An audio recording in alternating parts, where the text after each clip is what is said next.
los 8 mundiales de fútbol femenil, el equipo estadounidense ha ganado 4. Y aún así siguen ganando mucho menos que su contraparte varonil, que no han sido campeones ni una sola vez.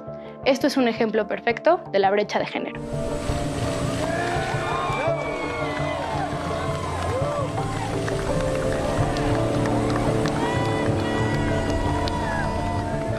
Hola, soy Nayeli Chaides, especialista en audiencias de cultura colectiva, y hoy vamos a hablar de la brecha de género. Cada vez vemos más en todos lados que se habla de la brecha de género. Mujeres líderes en todo el mundo que exigen que se nos den las mismas oportunidades, que se nos reconozca de la misma forma nuestros logros y que se nos pague lo mismo para hacer el mismo trabajo. Pareciera que con la rapidez que se ha desarrollado el mundo, es un problema que ya está casi resuelto. Pay for equal work laws are a source of apartheid. You know, the basic source of apartheid in South Africa was the insistence by trade unions on equal pay for equal work. The women who go around today urging equal pay for equal work are being anti-feminist. They don't intend to be, but that is the effect of their policy. Because if there is any activity in which, for any reason, a male is preferable to a female, or vice versa, the only weapon the less productive sex has is to opportunity for less. And if you deny them that opportunity, you're assuring yourself that you're going to have all male jobs or all female jobs, all white jobs or all black jobs. But aren't you also condemning them? The typical course, if you go back to American history, by taking these low-paid jobs, a great many people, not all, but a great many people were able to develop skills and activities, accumulate a little skill, a little capital, a little knowledge, advance their lot, become advance in the stage, get to a higher level of productivity, and get a higher income. That's been the typical way up the ladder for most of the people who came in here. It was a way up the ladder for my parents, for your parents or grandparents or great-grandparents, I don't know which. And that's the way in which, unfortunately, there's no way in which you can immediately propel people to the top of the ladder. Okay, thank you very much. Sin embargo, expertos del Foro Económico Mundial estiman que la brecha de género se podría cerrar por completo en 108 años. 108. Pero, ¿qué es la brecha de género? Es la diferencia entre hombres y mujeres en cualquier ámbito. El nivel de participación, acceso a oportunidades, derechos, poder, influencia, remuneración, etcétera, que garantizan el bienestar y desarrollo humano. En términos de mujeres en puestos de toma de decisiones, la política es el espacio donde hay mucho camino por recorrer. Solo existen 17 mujeres como cabeza de Estado y en promedio solo el 24% de los parlamentos y congresos a nivel mundial están compuestos por mujeres. En el sector privado la historia no es tan distinta. Solo el 34% de los puestos gerenciales a nivel mundial está compuesto por mujeres. De la lista de empresas Fortune 500 del año pasado, solo 24 CEOs son mujeres. Y el más grave, la educación. Ese punto de partida diferenciador que al crecer te permite conseguir bienestar y la participación real en la toma de decisiones. La ONU tiene estimado que hoy en el mundo hay 14 millones de niñas que nunca pisaron un aula. En México, el Foro Económico Mundial estimó que en términos educativos han habido avances importantes.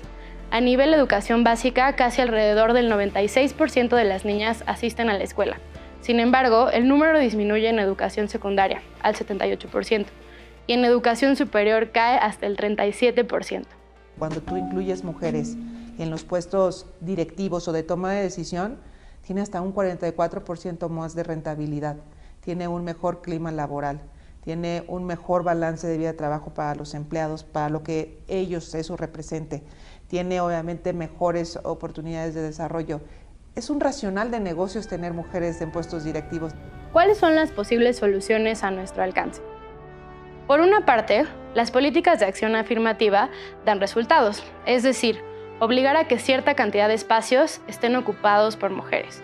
Un ejemplo de resultado positivo de esto en nuestro país son el Senado y la Cámara de Diputados. Durante años se ha obligado a los partidos en México a que cubran una cuota de género en sus listas y en los puestos de elección. Si bien esto generó acciones terribles como las famosas Juanitas, También propició que más mujeres fueran generando voces propias, que el año pasado resultaron en que varias de ellas pudieron obtener puestos de elección pública. Mr. Friedman, referring to the statements that you made about women who advocate equal pay for equal work. Gee, I thought I'd get a rise out of that sooner or later. Delighted to have it. Yes, okay, I just would like to know if you're insinuating or perhaps, point blankly saying that women and other minorities' skills are inferior to those of those now holding those jobs, and that they need to go through a period where their skills need to be improved and therefore deserve to be paid less? No, I don't think desert has anything to do with it. I'm not, first of all, I think desert is an impossible thing to decide. Who deserves what? Nobody deserves anything. Thank God we don't get what we deserve.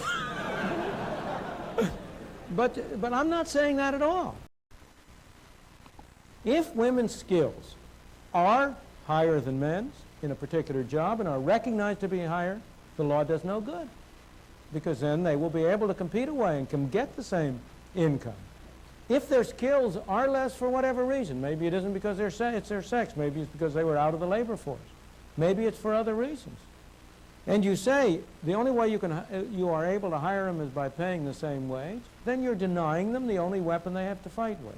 If the unwillingness of the men to hire them is because the men are sexist,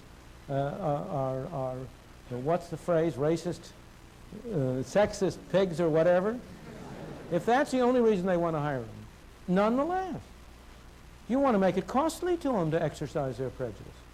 If you say to them, you have to pay the same wage no matter whether you hire women or men, then here's Mr. Sexist Pig. It doesn't cost him anything to hire men instead of women. However, if the women are free to compete and to say, well, now look, I'll offer my work for less, then he can only hire men if he bears a cost. If the women are really good as a man, then he's paying a price for discriminating. And what you are doing, not intentionally, but by misunderstanding, when you try to get equal pay for equal work laws, is what you are doing is reducing to zero the cost imposed on people who are discriminating for irrelevant reasons.